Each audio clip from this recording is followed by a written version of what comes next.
The complex relationship between Iran and Israel is a subject of intense scrutiny, viewed through lenses as diverse as ancient religious texts and contemporary strategic analysis. Understanding this dynamic requires examining both deeply held beliefs and pragmatic geopolitical realities. This exploration aims to provide an objective, informative overview for a broad audience, from students to seasoned analysts. Some interpretations of religious texts propose that current events involving Israel and Iran align with ancient prophecies concerning the last days. This perspective often draws upon specific biblical passages. It suggests a preordained trajectory for regional conflicts. These interpretations are primarily rooted in certain readings of the Old Testament. They connect modern geopolitical entities to ancient names and prophecies. This approach views history through a theological framework.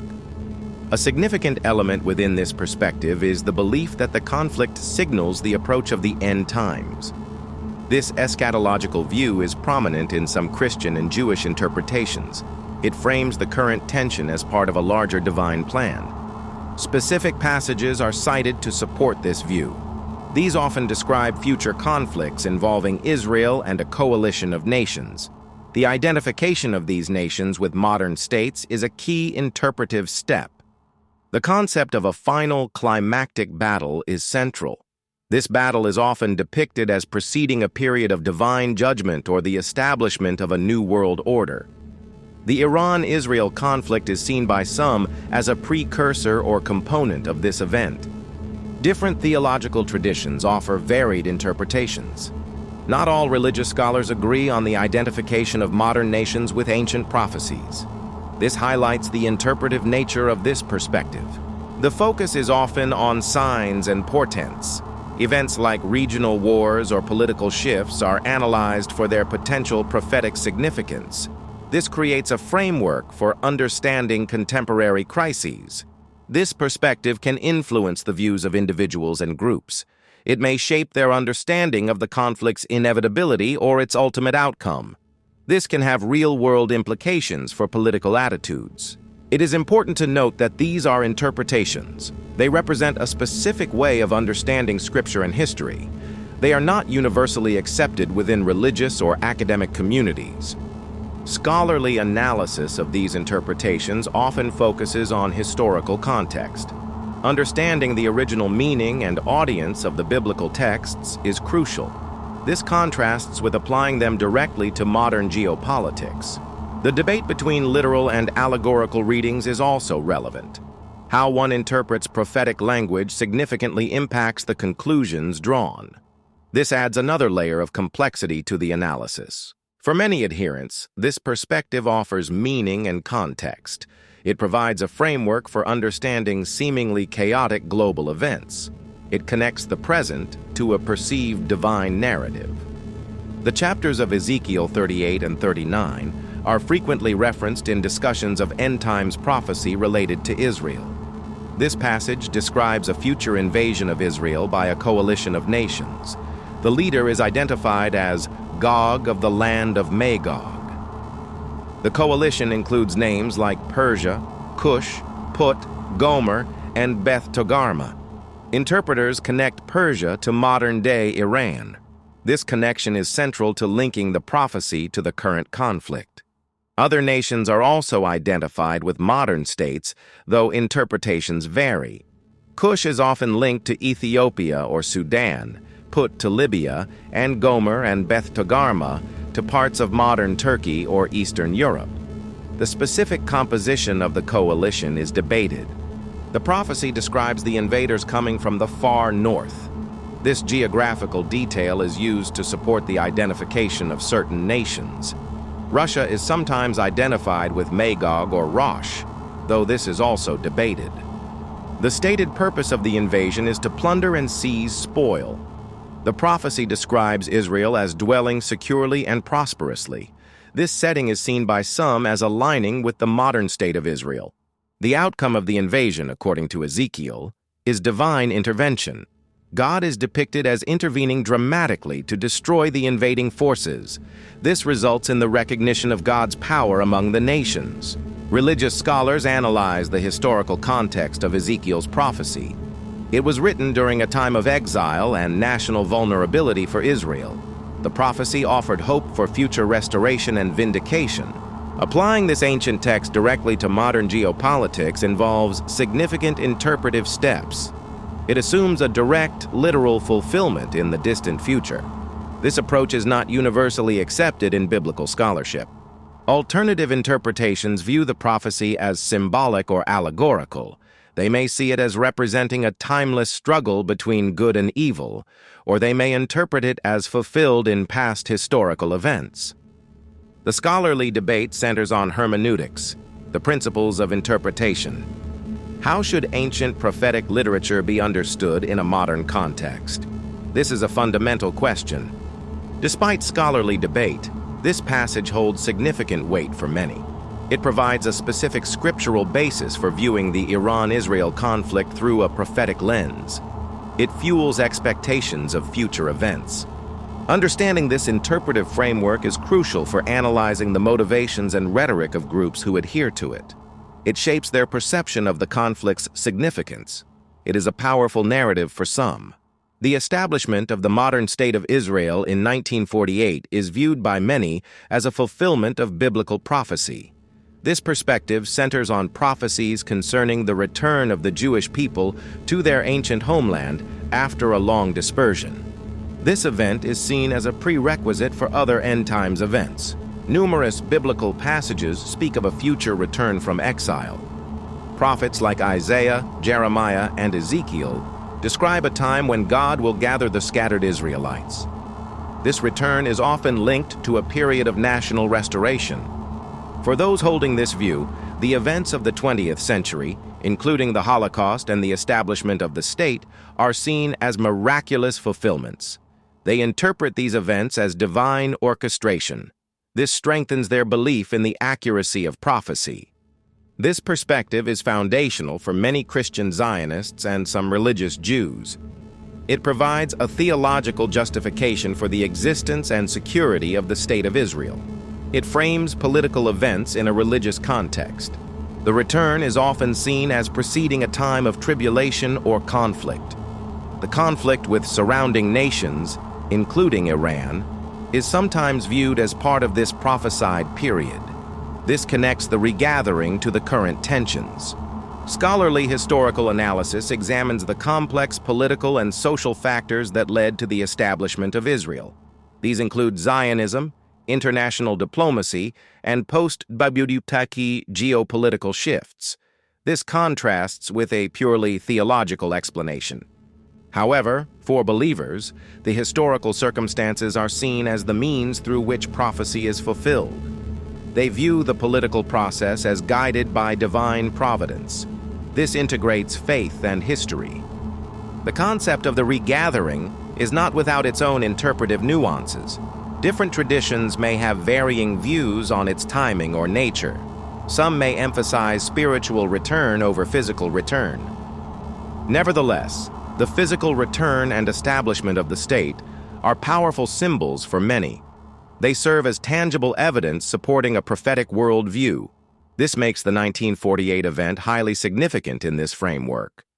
Understanding this perspective is vital for comprehending the deep religious convictions that influence some actors and observers of the conflict. It highlights the spiritual dimension attributed to the geopolitical situation. A core belief within the biblical prophecy perspective is that Israel enjoys divine protection. Proponents point to instances where Israel has faced significant military threats and survived or achieved unexpected victories. These events are interpreted as evidence of God's direct intervention. The wars of 1948, 1967, and 1973 are often cited as examples. Despite facing numerically superior forces, Israel achieved military success. Believers attribute this not just to military strategy, but to divine favor. This belief in divine protection provides a sense of security and destiny. It suggests that Israel's survival is guaranteed by God's promises. This can influence attitudes towards existential threats. It also frames the conflict as more than just a geopolitical struggle. It is seen as a test of faith and a demonstration of God's power in the world. This adds a spiritual layer to military and political analysis. The concept of miracles is central to this view. Events that seem improbable from a purely military standpoint are seen as miraculous interventions. This reinforces the idea of a divine hand guiding events. This perspective can be a source of strength and resilience for those who hold it. It offers hope and assurance in the face of ongoing conflict and hostility. It provides a framework for interpreting difficult circumstances. From a scholarly standpoint, military historians analyze these conflicts based on strategy, tactics, intelligence, and logistics. They seek to explain outcomes through material and human factors. This contrasts with a theological explanation. However, the belief in divine protection is a significant factor in the worldview of many. It shapes their understanding of Israel's place in the world and its relationship with its adversaries. It is a powerful element of identity for some. Understanding this belief is crucial for a comprehensive analysis of the conflict. It highlights the non-material factors that influence perceptions and actions. It shows how faith intersects with geopolitics. The naming of Israel's recent military operation against Iran as Rising Lion is seen by some as drawing inspiration from biblical imagery. The lion is a powerful symbol in Jewish tradition and scripture, often associated with strength, royalty, and the tribe of Judah. This naming choice resonates with those who view the conflict through a biblical lens. The symbol of the lion appears in various biblical contexts. It is associated with the Messiah, the lion of the tribe of Judah, and with God's power and protection. It represents strength and dominance. Using this imagery for a military operation can be interpreted in multiple ways. It can be seen as a declaration of strength and resolve. It can also be interpreted as invoking divine symbolism for the military action. For those attuned to biblical prophecy, the name might suggest a connection to prophecies about Israel's strength in the last days. It could be seen as a subtle nod to a larger divine narrative. This adds a layer of meaning beyond military strategy. Military naming conventions often use symbolic language.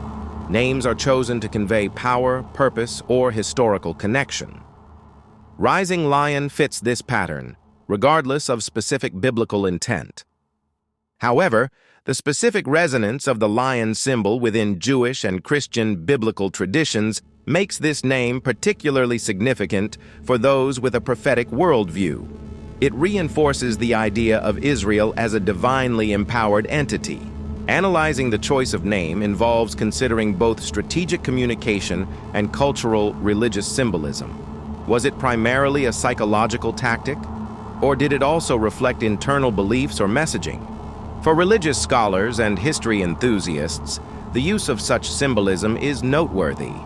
It highlights the enduring influence of biblical imagery in contemporary Israeli culture and military discourse. It shows the intersection of ancient symbols and modern conflict. This detail, while seemingly minor, can be highly significant for those who interpret events through a prophetic framework. It serves as another potential signpost within their understanding of the conflict's deeper meaning. Some individuals and groups view the conflict between Iran and Israel as a manifestation of a deeper spiritual battle. This perspective frames the geopolitical struggle as part of a cosmic conflict between forces of good and evil. Israel is often seen as representing a force for good or light, while Iran is associated with forces of darkness or opposition to God's purposes. This interpretation is common in certain evangelical Christian circles and among some religious Jews. It transcends the political and military dimensions of the conflict. It places it within a metaphysical framework. The conflict is seen as having spiritual roots and consequences. Prayer and spiritual actions are considered as important as political or military efforts. This perspective influences how adherents engage with the conflict. Iran, particularly the current regime, is often portrayed as an agent of evil or a tool of Satan in this narrative. Its actions are interpreted not just as political maneuvers, but as spiritually motivated opposition to God's plan for Israel. This view can lead to strong support for Israel based on theological grounds. It frames the defense of Israel as participating in a divine struggle. This provides a powerful motivation for political and financial support. Scholarly analysis of this perspective examines its origins in theological doctrines. It explores how these beliefs shape political attitudes and actions. It is a study of the intersection of religion and international relations. Critics argue that this perspective oversimplifies complex geopolitical realities. They contend that framing the conflict as purely spiritual warfare ignores the material, historical, and political factors at play. It can also demonize one side. However, for those who hold this view, it is the fundamental reality underlying the conflict. It provides a comprehensive explanation for the intensity and perceived existential nature of the struggle. It is a deeply held conviction. Understanding this spiritual warfare framework is essential for grasping the motivations of certain groups. It explains why they view the conflict in such stark moral terms. It highlights the power of religious belief in shaping perceptions of international affairs. In contrast to the theological interpretations, the geopolitical perspective analyzes the Iran-Israel conflict through the lens of state interests, power dynamics, historical grievances, and strategic competition. This approach focuses on tangible factors like security concerns, economic interests, and regional influence. It seeks to explain the conflict using political science and international relations theories. This perspective views the conflict as a classic struggle for power and security in a volatile region. It examines the actions of both states as rational responses to perceived threats and opportunities. It is grounded in empirical observation and historical analysis. Understanding this perspective requires examining the historical trajectory of the relationship. It involves analyzing the strategic doctrines of both countries. It also necessitates understanding the broader regional and international context. This approach is dominant in academic and policy circles. It provides a framework for analyzing the conflict's causes, dynamics, and potential outcomes. It informs diplomatic and military strategies. While distinct from the biblical perspective, the two can sometimes intersect in the rhetoric and motivations of actors. However, the analytical framework of geopolitics remains focused on material and political factors. At its core, the conflict represents a fundamental clash between the strategic imperatives of Israel and Iran. Israel prioritizes its security and seeks to maintain regional military superiority. Iran aims to project power, deter threats, and achieve geopolitical autonomy, often challenging the existing regional order. Israel's strategic doctrine is heavily influenced by its history and geography. Surrounded by potential adversaries, it emphasizes deterrence, preemption, and qualitative military edge. Its primary imperative is survival and security. Iran's strategic goals evolved significantly after the 1979 revolution. It seeks to counter perceived threats from the U.S. and Israel, support regional allies, and challenge Western influence. Its imperative is regime survival and regional influence. These differing goals create inherent tension. Israel views Iran's growing influence and capabilities as a direct threat. Iran views Israel as an outpost of Western power and a threat to its regional ambitions. The concept of a Cold War between the two states is often used. They avoid direct, large-scale military confrontation, but engage in proxy conflicts, sabotage, and cyber warfare. This reflects a strategic calculation to avoid escalation. Both states operate based on perceived threats and opportunities. Their actions are driven by national interests as defined by their respective leaderships. This is a core principle of realist international relations theory. Understanding this clash of imperatives is key to analyzing specific actions. Why does Israel target Iranian assets in Syria? Why does Iran support groups like Hezbollah? The answers lie in these strategic goals. The conflict is not static. Strategic imperatives evolve based on changing regional dynamics, technological advancements, and internal political shifts. This requires continuous analysis. This fundamental tension is a primary driver of the ongoing conflict. It creates a persistent state of rivalry and mistrust. It shapes the actions and reactions of both states. Iran's nuclear program is arguably the most significant point of tension from Israel's perspective. Israel views a nuclear-armed Iran as an existential threat, citing Iran's hostile rhetoric and support for groups committed to Israel's destruction. Preventing Iran from acquiring nuclear weapons is a top Israeli strategic priority. Israel has historically taken action to prevent adversaries from acquiring nuclear capabilities. This includes the 1981 strike on Iraq's Osirak reactor and the 2007 strike on a suspected Syrian reactor.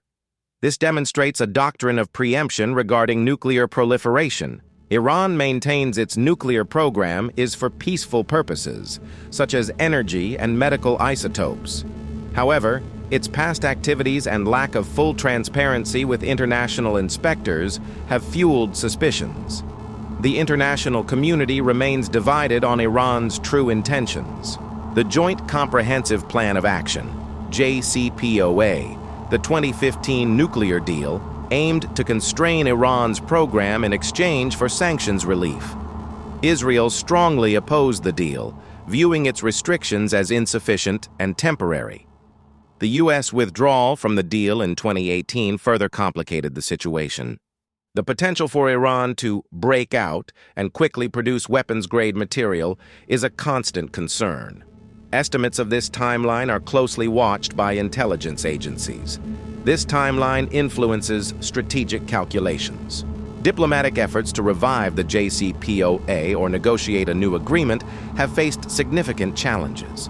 Mistrust between Iran, the U.S., and other parties remains high. Israel actively lobbies against deals it deems insufficient. The threat of military action against Iran's nuclear facilities remains on the table, particularly for Israel. However, such action carries significant risks of regional escalation. This creates a complex deterrence dynamic.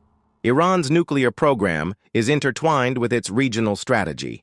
It is seen by some as a source of national pride and a deterrent against external attack.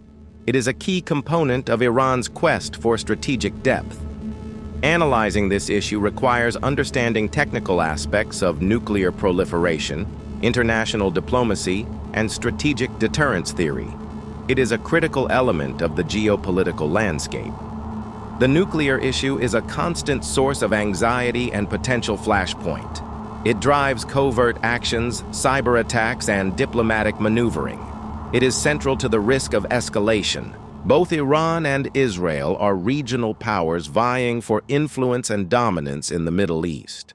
This competition for regional hegemony manifests in various ways, including supporting different political factions, engaging in proxy conflicts, and competing for economic and diplomatic ties. This struggle shapes the alliances and rivalries across the region. Iran seeks to establish a Shiite crescent, or axis of resistance, stretching from Iran through Iraq, Syria, and Lebanon to the Mediterranean. This involves supporting Shiite militias and political groups. It aims to counter Sunni-led states and Israeli-U.S. influence. Israel seeks to counter Iranian influence and maintain its security partnerships with other regional states. It has increasingly found common ground with Sunni Arab states like Saudi Arabia and the UAE, who also view Iran as a threat. This has led to new alignments, such as the Abraham Accords. The Syrian civil war became a major arena for this competition. Iran supported the Assad regime, deploying forces and proxies. Israel conducted numerous airstrikes targeting Iranian assets and weapons transfers to Hezbollah in Syria. Lebanon is another key front, where Iran heavily supports Hezbollah. Hezbollah acts as a powerful proxy force on Israel's northern border. This creates a constant threat of conflict.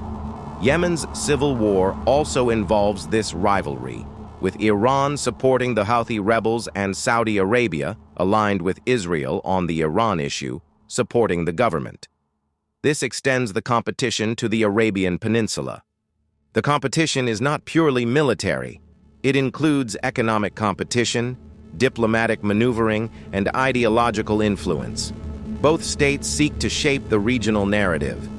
Analyzing this competition requires understanding the complex web of alliances and rivalries in the Middle East.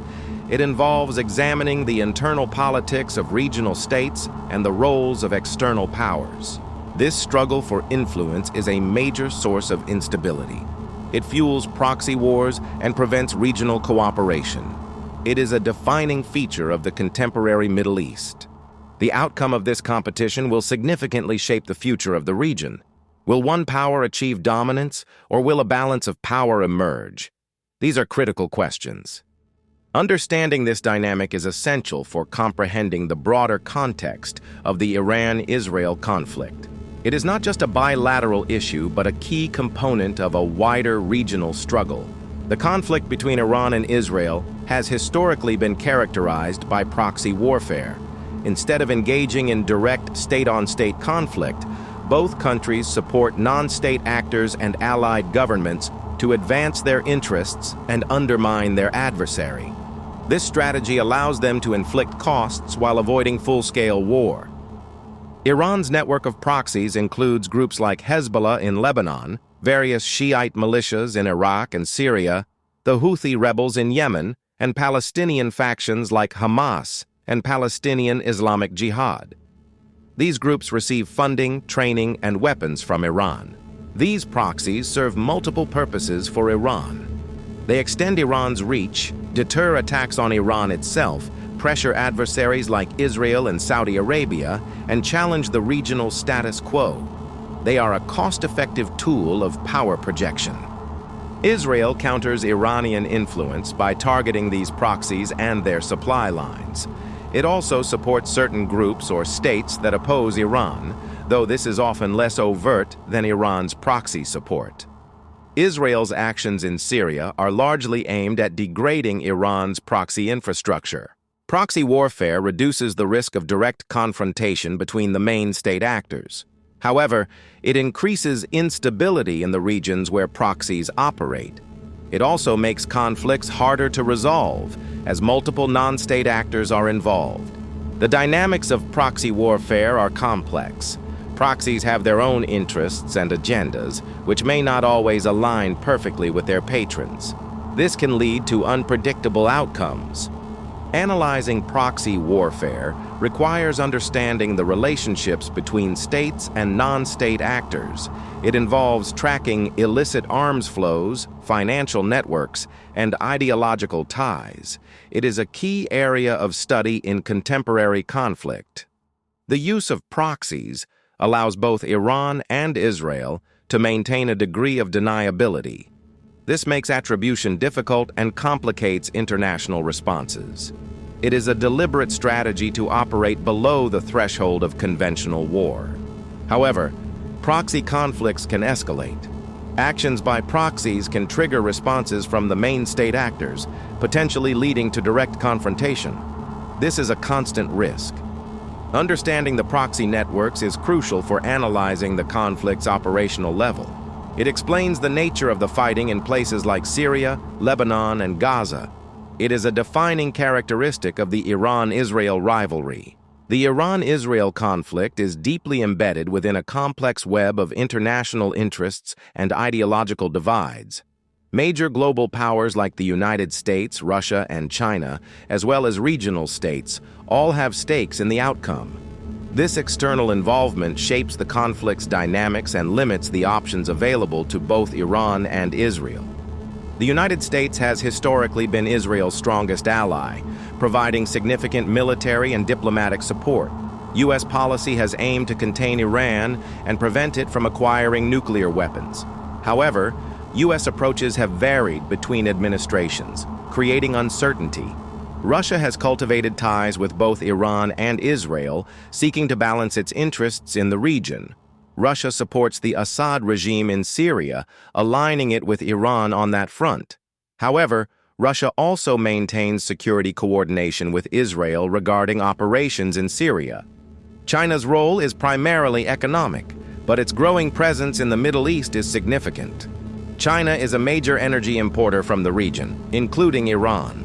Its Belt and Road Initiative involves investments that could shift regional power dynamics. Regional states have varying positions. Sunni Arab states, particularly Saudi Arabia and the UAE, increasingly view Iran as their primary threat and have moved closer to Israel. Other states, like Turkey, have more complex relationships with both Iran and Israel. Ideological divides, such as the Sunni-Shiite split and the secular Islamist divide, also play a role. These divisions are exploited by regional powers to build alliances and undermine rivals. External powers can act as mediators, spoilers, or escalators. Their involvement can constrain or enable the actions of Iran and Israel.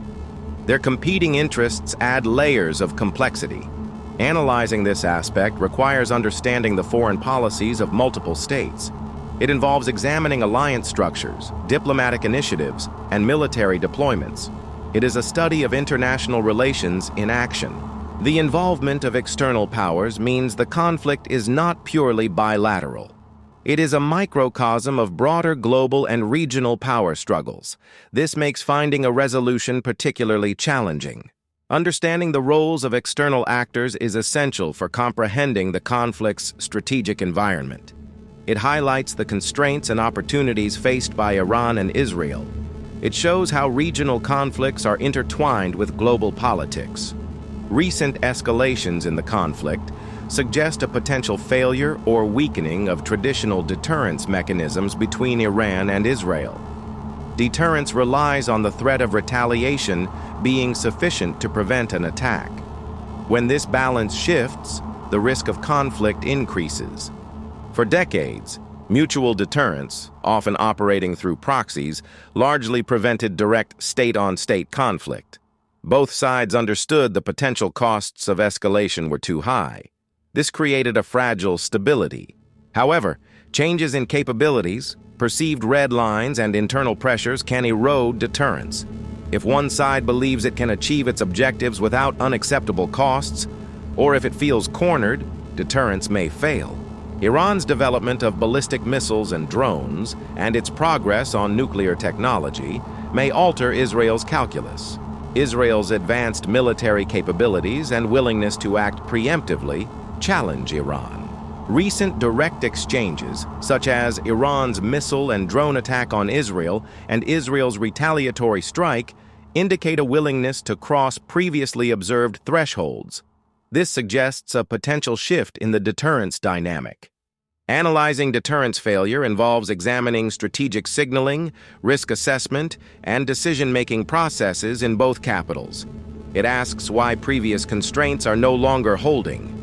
Factors contributing to potential failure could include miscalculation, domestic political pressures, or a belief that the strategic environment necessitates greater risk-taking. The risk is that a breakdown in deterrence could lead to unintended escalation.